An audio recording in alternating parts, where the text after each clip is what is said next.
hanya mengukir sebuah huruf di dinding. Tak disangka, ia secara tidak sengaja menemukan celah di penjara. Melihat lubang kecil yang tidak sengaja terukir, dan batu yang hancur hanya dengan satu cubitan. Pria itu menyadari bahwa kesempatan untuk bebas ada di depan mata. Setelah memastikan tidak ada yang melihat, ia memanfaatkan penyamaran anjing laut untuk mulai menggali dinding dengan hati-hati. Kemudian, saat waktu bermain di lapangan, ia menjatuhkan batu yang digali dengan diam-diam ke tanah. Namun, pada suatu pagi yang cerah, petugas penjara terkejut menemukan narapidana nomor 245 tidak kunjung muncul. Petugas penjara memintanya segera keluar, jika tidak, akan ada konsekuensi. Namun, tidak ada jawaban yang diterima. Namun, ketika ia memasuki sel, ia benar-benar terkejut oleh pemandangan di depannya. Seorang pembunuh tiba-tiba menghilang begitu saja. Dan itu terjadi di penjara yang dikenal sangat ketat ini. Semua adalah kegemparan yang datang dari kepala penjara. Bukan hanya karena hilangnya narapidana. Lebih karena khawatir rahasianya terungkap. Namun, ia tetap tidak mengerti. Jelas, Andi masih ada semalam. Namun, pagi ini ia tiba-tiba menghilang dari penjara. Untuk menemukan jejak Andi, Warden memanggil Red, yang memiliki hubungan baik dengan Andi. Tapi yang tidak diduga adalah, Red juga bingung tentang hal ini. Ini adalah sebuah keajaiban. Manaku telah menghilang seperti kentut di angin. Dan Warden tidak bisa lagi menahan kemarahan di dalam hatinya. Mengambil segenggam batu, meluncurkan semua kegilaan dengan keras ke dinding laut. Tapi yang mengejutkan adalah, batu itu tidak memantul kembali seperti yang diharapkan. Dan rahasia hilangnya Andi begitu saja akan segera terpecahkan. Ternyata batu itu langsung menembus dinding laut. Warden terkejut dan merobek lubang dengan tangannya. Satu orang menggenggam rambut orang berikutnya. Tiba-tiba muncul di depan semua orang. Dan semua teka-teki terpecahkan pada saat ini, film ini mendapat rating 9,7 diakui oleh banyak orang sebagai film terbaik dalam sejarah. Beberapa orang menemukan harapan dan penebusan dari sini. Beberapa orang menemukan kunci untuk membebaskan diri dari penjara kehidupan ini. Seperti dusun, 1000 pembaca memiliki 1000 Hamlet. Tapi setiap kali mengulang, akan ada perasaan yang berbeda. Dan awal cerita harus dimulai dari 19 tahun yang lalu. Andi awalnya adalah seorang bankir dengan masa depan yang cerah. Namun ia secara tidak sengaja terlibat dalam sebuah kasus pembunuhan karena cinta. Hanya karena peluru berserakan di tanah. Dia dijatuhi hukuman seumur hidup oleh hakim. Dan diangkut ke penjara Shawshan yang terkenal ketat. Terlihat sekelompok narapidana dengan gila-gilaan memukul pagar. Untuk menakut-nakuti para pendatang baru ini. Dengan demikian mengusir kehidupan penjara mereka yang membosankan. Tapi tidak semua narapidana menyukai cara ini. Sementara kelompok yang dipimpin oleh Red. Mereka malah bertaruh siapa dari pendatang baru yang akan menangis lebih dulu. Red memasang taruhan pada Andi. Namun yang lain secara bersamaan mengalihkan pandangan. Ke arah pria gemuk yang sudah ketakutan dengan wajah pucat. Dengan cepat, para pendatang baru mengikuti garis kuning di tanah. Dengan rapi dibawa masuk ke dalam ruangan. Menunggu dengan tenang untuk pidato Warden. Namun belum sempat dia membuka mulut. Suara yang tidak tepat waktu terdengar di dalam ruangan. Hanya dengan sebuah tatapan, Kapten Hadley langsung mengerti pikirannya. Segera diikuti dengan pertanyaan yang tanpa ampun. Ini bukan hanya hukuman untuknya. Lebih kepada menetapkan beberapa aturan untuk para pendatang baru ini.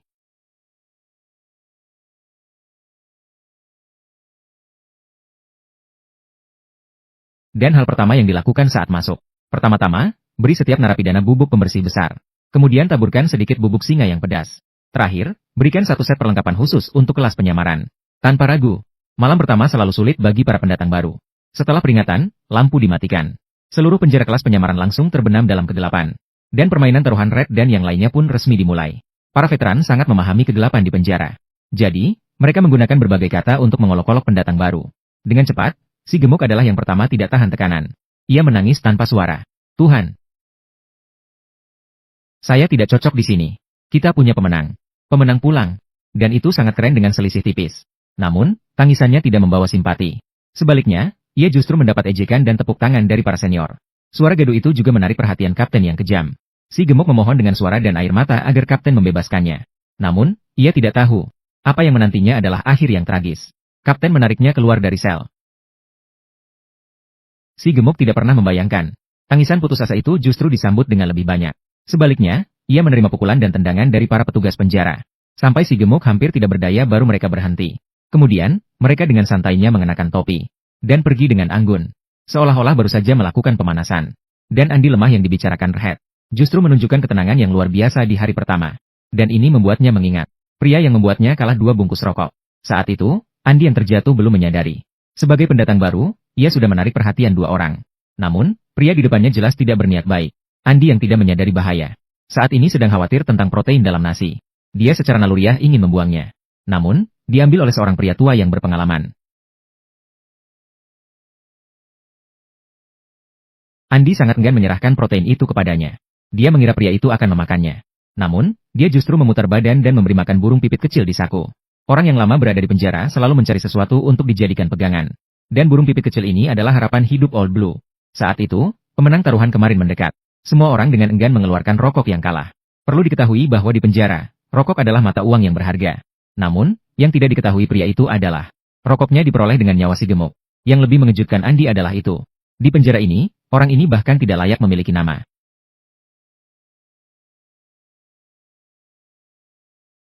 Andi terkejut dan matanya membelalak. Seketika itu, dia mulai merenungkan situasi masa depannya. Namun, yang tidak dia duga adalah, bahaya yang mengancam dirinya datang begitu cepat.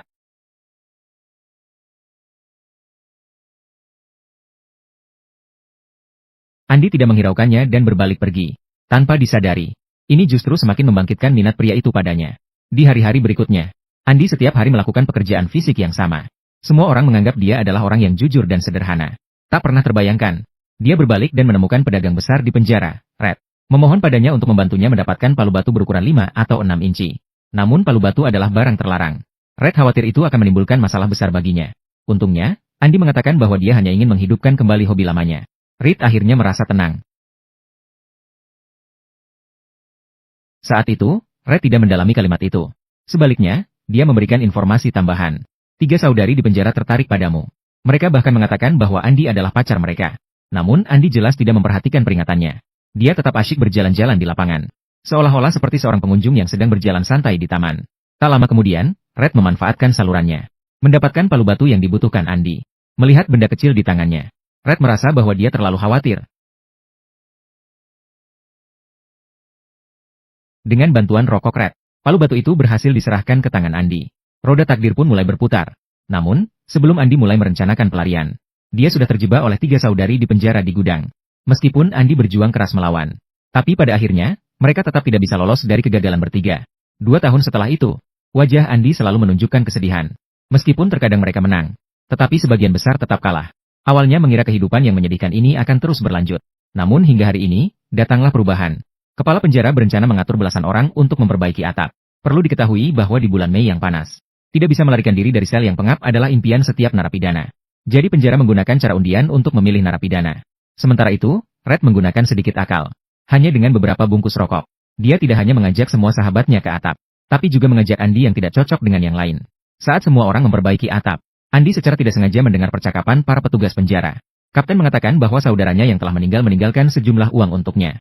Seharusnya ini adalah hal yang baik, namun pajak warisan yang besar membuatnya sangat marah. Namun sebagai seorang bankir, Andi. Kemudian, di tengah tatapan terkejut, dia bergerak perlahan menuju kapten. Dan para petugas penjara juga terkejut dengan kedatangannya yang tiba-tiba. Namun yang lebih mengejutkan adalah kalimat berikutnya dari Andi.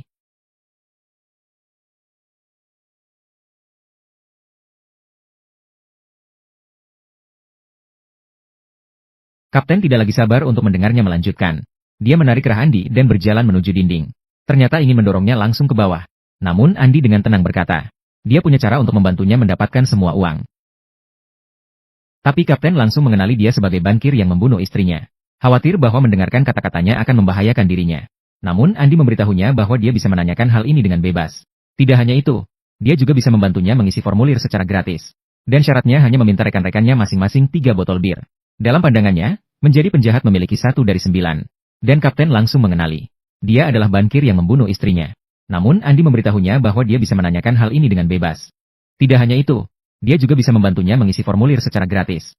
Akhirnya, di bawah godaan $60.000, 12 narapidana duduk di atap yang dipenuhi sinar matahari senja. Dan syaratnya hanya meminta rekan-rekannya masing-masing 3 botol bir. Menyeruput bir dingin di tangan mereka. Dan suguhannya persis seperti itu. Kapten paling kejam dalam sejarah penjara Shawshank.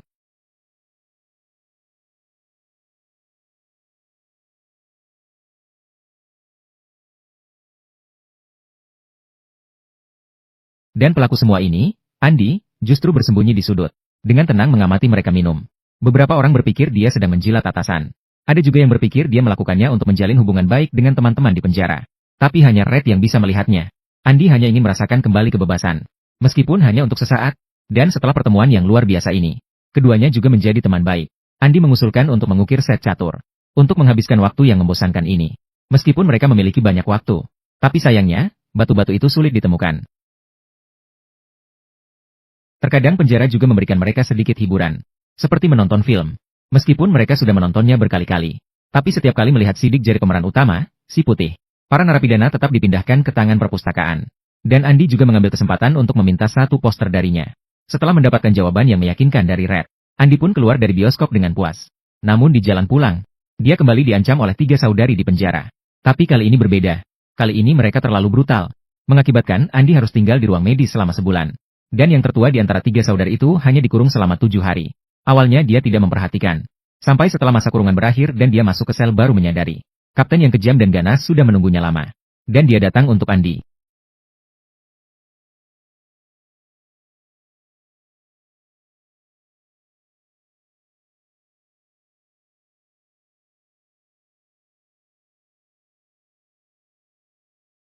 Setelah itu, meskipun dia berhasil menyelamatkan gadis kecil itu, namun, sisa hidup yang panjang. Dia hanya bisa duduk di kursi roda. Bahkan untuk melihat dekat pun dia perlu bantuan sedotan. Dan dia juga memberitahu orang-orang dengan pengalaman pribadinya. Andi bukan lagi Andi yang dulu. Dan untuk menyambut Andi keluar dari rumah sakit, Red mengajak teman-temannya untuk membantu mencari batu. Namun yang membuat orang tersenyum pahit adalah salah satu narapidana. Justru mengira kotoran kuda itu batu. Yang membuat semua orang tertawa terbahak-bahak. Tapi untungnya, seminggu sebelum Andi keluar dari rumah sakit, mereka tetap mengumpulkan satu kotak penuh batu untuknya. Namun dia tidak memilikinya. Oke, jangan tagih.